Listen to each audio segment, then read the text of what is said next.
Salut à tous l'équipe, j'espère que vous allez bien. Avant de démarrer la vidéo, je voulais vous remercier pour toutes les réactions et tous les commentaires sur la dernière vidéo de Gonagai, ça donne grave de la force. Je pense que vous avez capté, mais je fais mon max pour vous donner les informations les plus sûres et les plus claires, et donc ça fait plaisir que vous le notiez. Bref, aujourd'hui on va rentrer carrément dans l'histoire du manga avec un artiste que beaucoup considèrent comme le premier mangaka professionnel, Rakuten Kitazawa. En vrai, vous allez voir que c'est beaucoup plus nuancé que ça, mais ça reste un des pères fondateurs du manga moderne.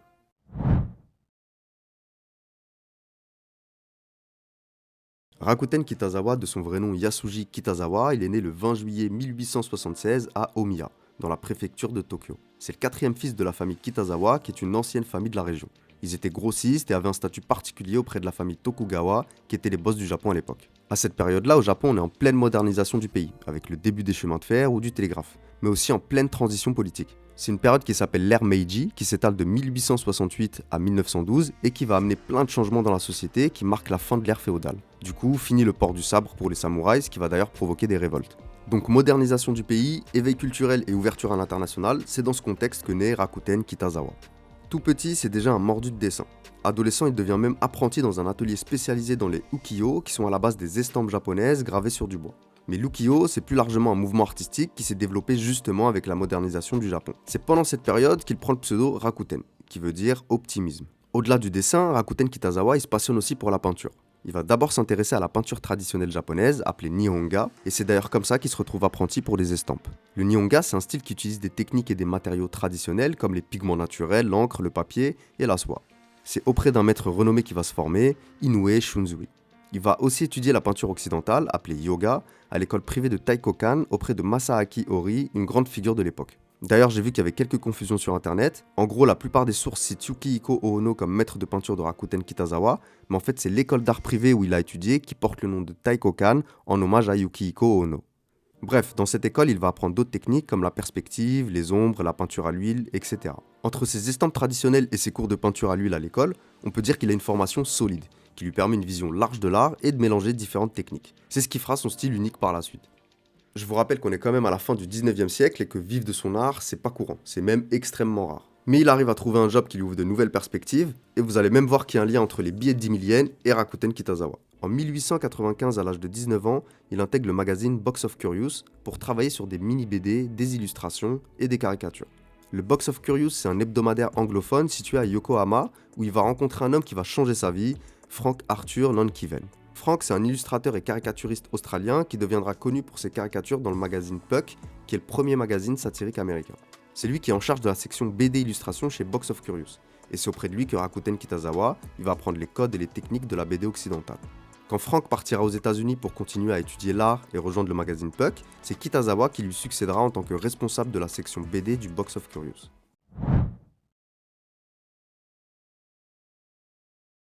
À ce moment-là, Kitazawa il fait surtout de la BD occidentale classique, mais le concept du manga c'est pas encore dans son esprit. En 1899, il va rejoindre un nouveau quotidien, le Jiji Shimpo, qui va lui permettre de marquer l'histoire. Le Jiji Shimpo, qui veut dire événement courant, c'est un quotidien fondé par Yukishi Fukuzawa. Yukishi Fukuzawa, c'est une figure intellectuelle et politique super importante de l'ère Meiji. Tellement important que c'est lui qu'on voit sur les billets de 10 000 yens au Japon. Il a beaucoup contribué à la modernisation du Japon, il a traduit des œuvres, il en a écrit, et il a fondé le Jiji Shimpo dans lequel Kitazawa il va travailler. Au-delà du prestige d'être au Jiji Shimpo, il va y faire une rencontre qui, encore une fois, va changer sa vie. Frank Nankivel lui avait appris toutes les bases de la BD occidentale, mais là il va rencontrer celui que beaucoup considèrent comme le tout premier mangaka moderne, Ippio Imaizumi. Bon, ce terme de premier mangaka, il à prendre avec des pincettes. Pour arriver au manga comme on le connaît aujourd'hui, il y a eu plusieurs pionniers qui ont chacun amené un truc. Par rapport à Ippio Imaizumi, dire que c'est le premier, c'est oublier Katsuhika Hokusai, le gars qui a créé la vague qui est hyper connue. Lui, il avait publié le premier volume des Hokusai manga, qui sont des croquis et des dessins regroupés dans des carnets, en 1814. Petite précision, le nom exact c'est carnet de croquis par Hokusai, parce que le terme manga, il est apparu après, comme on va le voir. On se refera l'histoire du manga dans une autre vidéo, sinon on va pas s'en sortir. Pour revenir à Ippio Imaizumi, c'est un artiste né en 1865. A la base, il était spécialisé dans les ukiyo, comme Rakuten Kitazawa, puis il était parti se former à la photographie et à la lithographie aux États-Unis. La lithographie, c'est une technique d'impression. Quand il est revenu des États-Unis en 1890, il a intégré le Jiji Shimpo et pendant 9 ans, il va y publier un grand nombre de BD satiriques. Je vous ai parlé d'Okusai tout à l'heure et de ses carnets de croquis qui ont été un jalon important sur le chemin vers le manga, mais Ikkyo Imaizumi, il va introduire un élément qui va donner des contours du manga moderne, c'est la dimension narrative. Les dessins d'Okusai, c'est pas vraiment des récits structurés ou alors très limités. Là, Ikkyo, il va par exemple introduire les bulles de dialogue, comme dans les BD américaines. Je reviendrai sur Ikkyo Imaizumi dans une autre vidéo parce qu'il y a énormément de choses à dire. Donc on est en 1899, Rakuten Kitazawa il intègre le Jiji Shimpo et il se forme auprès de Ikkyo Imaizumi. Ensemble, ils publient des BD satiriques sur des faits de société et développent un style qui se distingue de la BD occidentale, mais qui s'en inspire. En 1902, soit 3 ans après le début de leur collaboration, Ikkyo Imaizumi il a de plus en plus de problèmes de santé. Il peut plus assumer la charge, et donc il confie le relais à Rakuten Kitazawa. Kitazawa il va alors publier ses propres créations dans le Jiji Manga, qui est une page spéciale qui paraît tous les dimanches. Pour l'inspiration, Kitazawa il va reprendre des BD américaines comme Happy Hooligan de Frederick Burr Hopper, Katzenjammer Kids de Rudolph Dirks ou encore The Yellow Kid de Richard Felton Outcault. Avec sa formation solide entre ukiyo, nihonga, yoga et BD occidentale, il va petit à petit créer un style unique. C'est pendant cette période qu'il va publier des œuvres qui seront parmi ses plus populaires. La première d'entre elles, c'est Tagosaku to Mokube no Tokyo Kenbutsu, qui veut dire Tagosaku et Mokube visitent Tokyo. C'est une série de gags autour de 2 garçons de la campagne qui découvrent Tokyo et qui connaissent pas tous les codes de la vie moderne. Ça se lit de haut en bas en commençant par les 3 cases à droite, puis les 3 à gauche. C'est en partie ça qui a donné les Yonkoma, les mangas en 4 cases. Je dis en partie parce qu'à l'époque, il y a un autre homme qui travaille sur la mise en page de ces BD, c'est Ipei Okamoto, mais on verra ça après. La sérialisation de Tagosaku, elle commence en 1902 et les 2 personnages vont devenir très populaires. Avec cette œuvre, Kitazawa il amène plusieurs éléments majeurs. D'abord des récits structurés très proches et détaillés de la vie quotidienne, mais aussi la disposition globale des cases et des dialogues, et surtout une narration qui se poursuit sur plusieurs pages. Si beaucoup attribuent la paternité du manga à Kitazawa, c'est parce que c'est le premier à avoir utilisé ce terme. C'est lui qui aurait traduit bande dessinée par manga pour définir son travail. On peut citer 2 autres classiques de cette période comme Aikara Kidoro no Sipai, l'histoire d'un personnage un peu détestable qui méprise les gens ordinaires et fait le grand connaisseur de l'Occident, mais qui au final est endetté jusqu'au cou à cause d'achats de vêtements.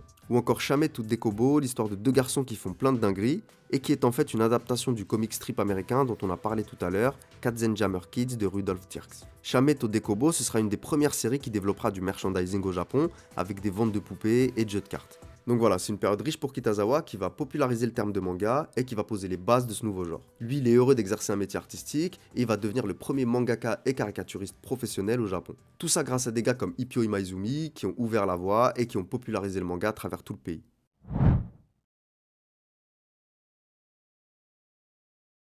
Malheureusement, Ikkyo Imaizumi il meurt en 1905 à seulement 40 ans. Ça va être un événement déclencheur pour Kitazawa qui, avec une autre maison d'édition, décide de lancer son propre magazine, Tokyo Puck. C'est une version japonaise du magazine Puck où était parti travailler son premier mentor, Frank Nankivel. Tokyo Puck, ça va être le premier magazine de manga en couleur avec une ligne éditoriale satirique. Dans ce magazine, il va couvrir plein de sujets différents comme la politique, la culture ou des faits de société. Le magazine il devient rapidement très populaire et il est traduit en anglais et en chinois. Ça va pas seulement se vendre au Japon, mais aussi en Corée, en Chine et même à Taïwan. En parallèle de Tokyo Puck, Kitazawa il continue de publier des caricatures et des œuvres au Jiji Shimpo. Et grâce à ces 2 activités, il parvient à vivre exclusivement du manga. C'est pourquoi beaucoup le considèrent comme le premier mangaka et caricaturiste professionnel du Japon. Il avait déjà posé des bases du manga moderne au Jiji Shimpo comme on l'a vu juste avant, mais avec la période Tokyo Puck, il va pouvoir exprimer tout son talent et continuer de codifier le genre. Malheureusement, en 1912, la maison d'édition qui publiait le Tokyo Puck fait faillite. Kitazawa il se retrouve obligé de quitter le projet, mais il lâche rien. Il va créer sa propre maison d'édition, la Rakuten Sha, et publier 2 magazines, le Rakuten Puck et le Katei Puck. Mais au bout d'1 an, le succès il est pas au rendez-vous et il est obligé de dissoudre la société. Ce qu'il faut comprendre, c'est qu'à ce moment-là, Kitazawa c'est déjà un ancien du game. C'est lui qui a posé les codes du manga moderne et qui l'a popularisé avec Tokyo Puck. Et après toutes ses expériences, ses galères et ses réussites, Kitazawa il va retourner aux sources, c'est-à-dire au Jiji Shimpo. Il va continuer à publier ses œuvres et sortir de nouveaux classiques comme Teino Nukesaku en 1915 où on suit un personnage super maladroit. En 1921, le Jiji Manga devient une édition spéciale du dimanche et plus seulement une page. On peut dire que c'est un peu les prémices des magazines de prépublication. Il va y publier un tas d'œuvres qui deviendront populaires. Il va aussi innover comme en 1928 quand il publie Tonda Haneko qui est considéré comme le premier shoujo. C'est la première fois qu'un manga sérialisé a pour personnage principal une fille.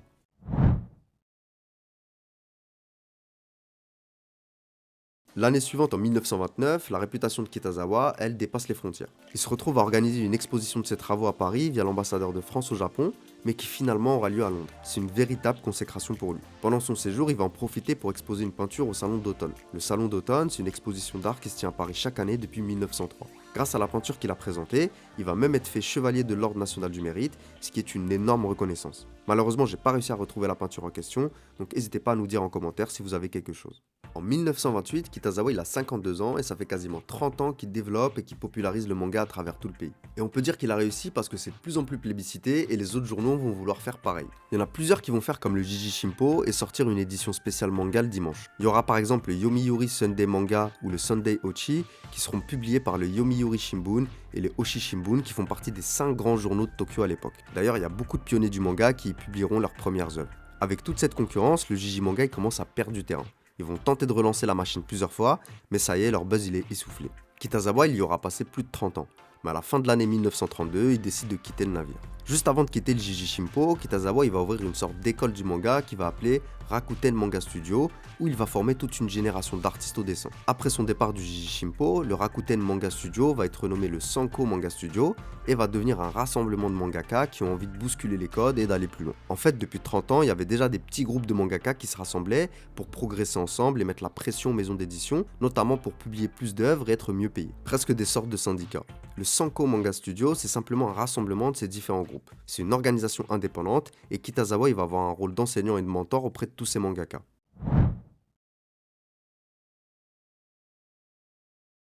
Donc pendant toutes ces années, Kitazawa il va former des jeunes artistes qui deviendront des pionniers du manga. Il y en a eu tellement que je vais pas pouvoir tous les citer, mais on peut passer en revue quelques-uns. On a par exemple Keizo Shimada. Il avait d'abord étudié auprès de Kitazawa avant de commencer à dessiner des mangas satiriques pour le Tokyo Asahi Shimbun, qui était un des grands quotidiens japonais de l'époque. En 1933, il va commencer sa première sérialisation avec Buken Dankishi. Dans cette histoire, on suit Dankishi, le roi des îles du Sud, qui doit protéger son territoire et le développer. C'est une œuvre qui sera très critiquée après la Seconde Guerre mondiale parce qu'il y a pas mal de clichés racistes, mais il faut se remettre dans le contexte de l'époque et c'est pas perçu de la même manière. Parmi les disciples de Shimada, on peut par exemple citer Jiro Tsunoda. On en avait déjà parlé dans d'autres vidéos, mais c'est un mangaka qui deviendra un maître de l'horreur et qui avait dessiné Karate Masters avec Ikki Kajiwara, le créateur de Ashita no Jo. D'ailleurs, Tsunoda, ce sera pas le seul, il y a aussi Osamu Tezuka qui venait demander des conseils en début de carrière auprès de Shimada. On continue avec les disciples de Shimada et cette fois-ci on va parler de Hoten Shimokawa. Shimokawa il a commencé sa carrière au Tokyo Puck en tant que mangaka et caricaturiste comme Kitazawa à ses débuts. Shimokawa il est surtout connu pour être un des pionniers de l'animation.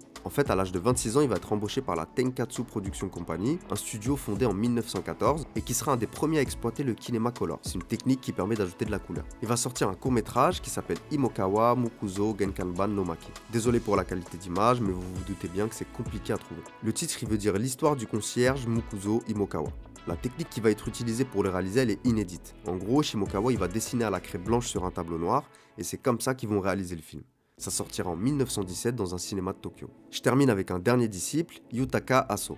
Il a commencé sa carrière au Jiji Shimpo et il est surtout connu pour son œuvre Nonki Nato-san publiée à partir de 1923. C'est une histoire comique dans laquelle on suit un père de famille qui galère et qui se retrouve à faire plein de métiers différents. C'est une œuvre qui est censée redonner un peu le sourire aux Japonais après le gros séisme de 1923 qui avait détruit 70% de Tokyo. D'après ce que j'ai vu, c'est la catastrophe naturelle la plus meurtrière du Japon avec au moins 90 000 morts. Au départ, Nonki Nato-san c'était sous la forme d'un manga à 8 cases, puis 4 cases et enfin 6 cases. C'est clairement la base du Yonkoma. Donc voilà, je vais m'arrêter là pour les disciples de Kitazawa. Comme je vous ai dit, il y en a vraiment beaucoup et on pourrait s'attarder sur chacun tellement il y a de trucs à dire. Il y en a plusieurs qui sont devenus des pionniers du manga et qui ont apporté leur pierre à l'édifice.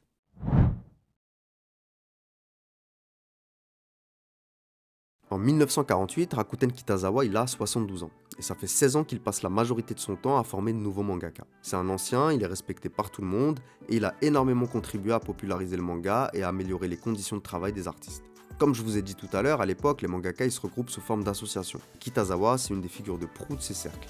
Mais on peut pas parler de Kitazawa sans parler de Ipei Okamoto. On en a parlé très vite fait au début de la vidéo concernant sa contribution dans la mise en page, mais c'est un personnage extrêmement important dans la naissance du manga. Ipei Okamoto, il a 10 ans de moins que Kitazawa, il a étudié la peinture occidentale aux Beaux-Arts de Tokyo, et il démarre d'abord sa carrière en tant que scénographe au Théâtre Impérial. À partir de 1912, il va rejoindre le quotidien Asahi Shimbun en tant qu'illustrateur et journaliste, et il y restera jusqu'en 1936. Okamoto, il se considère comme un manga kisha, c'est-à-dire journaliste manga. Au-delà de toutes les œuvres auxquelles il a contribué en 1912, 1915, c'est lui qui a créé la première organisation de mangaka qui s'appelle la Tokyo Mangakai. Elle va réunir ses amis qui travaillent pour d'autres quotidiens de Tokyo. Parmi eux, il y a Rakuten Kitazawa qui va faire l'honneur de sa présence et qui restera toujours actif. Si je vous en parle, c'est pour que vous compreniez que la naissance du manga, c'est pas l'initiative d'un seul homme, c'est plusieurs artistes qui ont chacun contribué à leur tour. À 72 ans, Kitazawa il décide de déménager à Bonsai-cho dans sa ville natale d'Omiya.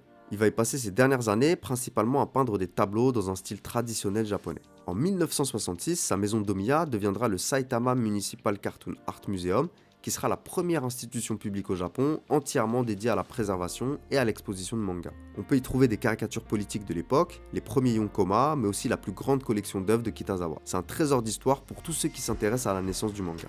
Après une vie consacrée à l'art et au manga, Rakuten Kitazawa il s'éteint chez lui en 1955 à l'âge de 79 ans. Dès l'année suivante, il deviendra le premier citoyen d'honneur de la ville d'Omiya. Quelques années plus tard, sa famille fait don de toutes ses œuvres mais aussi de ses objets préférés à la ville d'Omiya, qui inaugurera le Saitama Municipal Cartoon Art Museum 11 ans après sa mort. Ce musée il existe toujours et vous pouvez aller le visiter si vous êtes de passage au Japon. Rakuten Kitazawa s'est largement reconnu comme l'un des pionniers du manga moderne. Il a mélangé l'art traditionnel japonais en intégrant les influences occidentales pour développer un style unique pour l'époque. Son travail c'est une référence incontournable pour comprendre la naissance et l'évolution du manga. Il a formé toute la première génération de mangaka qui à leur tour ont influencé des grands noms comme par exemple Osamu Tezuka. En plus de sa carrière de dessinateur et de mentor, Rakuten Kitazawa il a été un vrai représentant des droits des artistes de l'époque. C'était un fin analyste de la société. Après des années à dessiner des caricatures et des œuvres satiriques, il a développé un sens critique aiguisé et une vraie capacité d'observation des problèmes sociétaux. Déjà reconnu de son vivant comme un novateur, et même récompensé en Europe, ses œuvres sont de vrais classiques de la culture japonaise et de l'histoire du manga.